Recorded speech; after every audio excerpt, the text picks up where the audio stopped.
اللہ تعالیٰ نے مجھے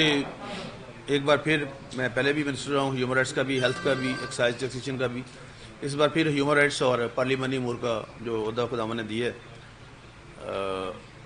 اس کے حوالے سے میں آپ کی خدمت میں حاضر ہوا ہوں۔ آپ میڈیا کے لوگ جو ہمارے معاشرے کی آنکھیں، چہرہ اور ہاتھ ہیں، اگر کوئی اس بات سے انکار کرتا تو میں سمجھتا ہوں وہ آج بھی کسی اندھیرے میں رہتا ہے۔ مجھے جو ٹاسک دیا گیا ہے میڈم چیف منسٹر محترمہ مریم نواز شریف صاحبہ کی طرف سے، خاص طور پہ یہ جو ہیومن رائٹس ہیں، کیونکہ ہم ایک گلوبل ولیج میں رہ رہے ہیں، انٹرنیشنلی ہم جڑے ہوئے ہیں، ڈفرینٹ جو ہمارے سگنیٹری ہیں مختلف کنونشنز کے، مختلف روایات کے،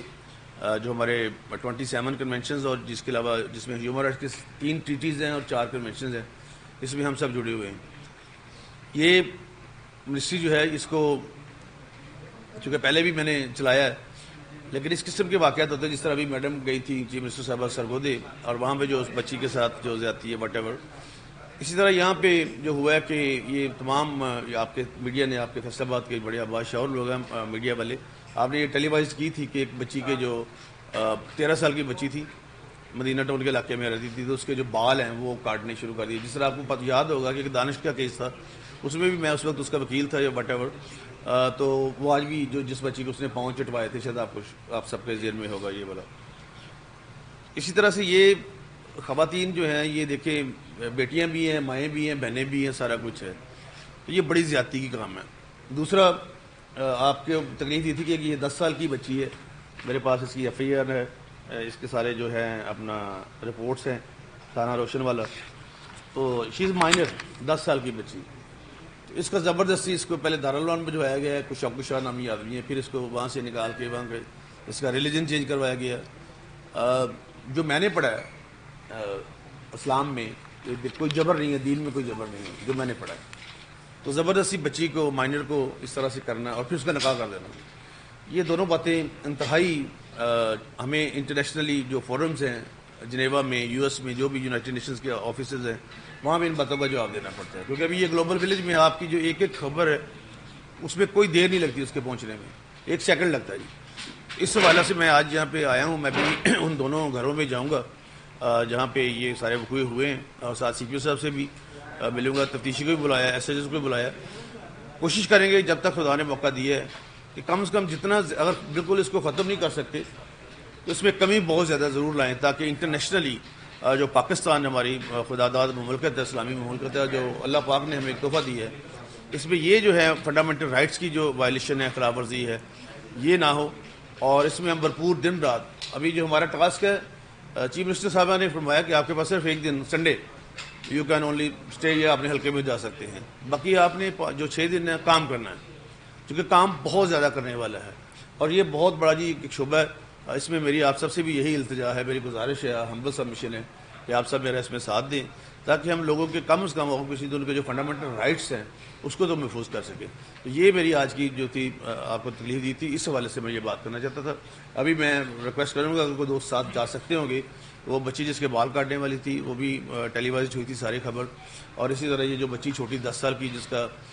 کا ریلیجن بھی چینج کروایا گیا، اور پھر اس کا نکاح بھی کر دیا گیا، وہ شوق شاہ نامی آدمی ہے کوئی واٹ ایور، تو اس حوالے سے بھی سی پی او صاحب سے بات کریں گے کہ ان کا فوری طور پہ ایک تو بچی جو ہے وہ اپنے ماں باپ کے گھر اس کو بھیجے جائے، اور دوسرا وہ جنہوں نے یہ بال کاٹے یا نہیں کاٹے یا جو بھی واٹ ایور جو بھی پرچہ ہوا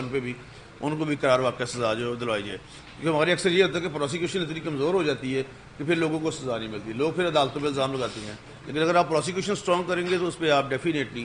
جو سرٹینٹی ہے لا کی وہ لازمی سامنے آئے گی۔ تو یہی آج کا میرا ایجنڈا تھا جی، یہی آج کی بات کری تھی۔ اگر کوئی حکم ہو، کوئی سوال ہو تو آپ لازمی پوچھیں۔ آئین کا آرٹیکل 25 جو ہے آئین پاکستان کا، وہ تو کسی کے ساتھ کوئی تفریق نہیں کرتا۔ سب سے بڑھ کر میں آلدو آئی ایم کرسچن، لیکن جو دین اسلام ہے، نبی کریم صلی اللہ علیہ وسلم کا جو آخری خطبہ ہے، اس میں بھی یہی برابری کی بنیاد پہ سب کو رکھا گیا ہے۔ تو یہ باتیں جو ہیں، یہ معاشرتی رویے جو ہیں، یہ نہ صرف مائنورٹیز کے ساتھ، میجورٹیز کے ساتھ بھی ایسے ہوتی ہیں۔ بہت زیادہ لوگ جو ہیں، 2 طبقے ہیں، ایک ظالم اور مظلوم، لیکن اس میں گیپ لانے کی بہت زیادہ ضرورت ہے۔ اور جو آپ نے بات فرمائی ہے آئین کے مطابق، جس میں جو آرٹیکل 25 ہے، ایکول رائٹس ہے، لیکن پریکٹیکلی ابھی بہت سارے there is always room for the betterment, there is always room for the improvement. یہ 1898 سے یہ چلا آ رہا ہے جی، ضابطہ فوجداری، اس کو ابھی عصر حاضر کے جو تقاضے ہیں اس کے مطابق اس کو ٹھیک کرنا پڑے گا۔ اب بہت ساری چیزیں بدل چکی ہیں، 100 سال سے زائد ہو گیا اور وہی قانون چلا آ رہا ہے جی. قانون بنانے کی زیادہ ضرورت نہیں ہے, جو میری ذاتی ہے ایز اے وکیل کہتا ہوں. جو آلریڈی ہیں ان میں بیٹرمنٹ کرے, ان میں امپرومنٹ کرے اور اس پہ عمل ضرور کروائیں. اور وہی پہلے والی بات کروں گا, جو پروسیکیوشن ہے that must be very strong. Prosecutor جو ہے یا پروسیکیوشن جو ہے وہ ہم کریں گے. اور دوسرے نمبر پہ میں آپ کو ایک اچھی نیوز یہ دینا چاہتا ہوں کہ ہمارے ابھی جتنے بھی ڈسٹرکٹس ہیں, میں نے میڈم چیف منسٹر سے پرسوں بات ہوئی تھی میٹنگ میں, تو میں نے ایک سمری دی ہے کہ جتنے ہمارے اضلاع ہیں پنجاب کے, ان سب میں ایک ایک, زیادہ تو نہیں فی الحال ایک ایک جو ہے ہیومن رائٹس ڈیفینڈر جو ہے وہ مقرر کیے جائیں, تاکہ وہ لوگوں کی فری, ہم گورنمنٹ ان کو سیلری دے گی لیکن وہ لوگوں کی کم سے کم ایک رسائی ہو. پھر ہیلپ لائن ہو ہر شہر میں ان کے لیے, جس سے کتاب کوئی بھی بندہ جو وہاں پہ رابطہ کر سکے, باقاعدہ اس کا آفس ہو.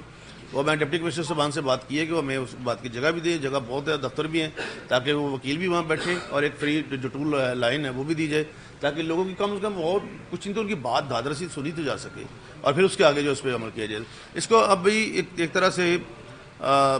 جس طرح کہتے ہیں کہ جہادی بنیادوں پر اس کو کام کو کرنا پڑے گا. Thank you very much. Thank you.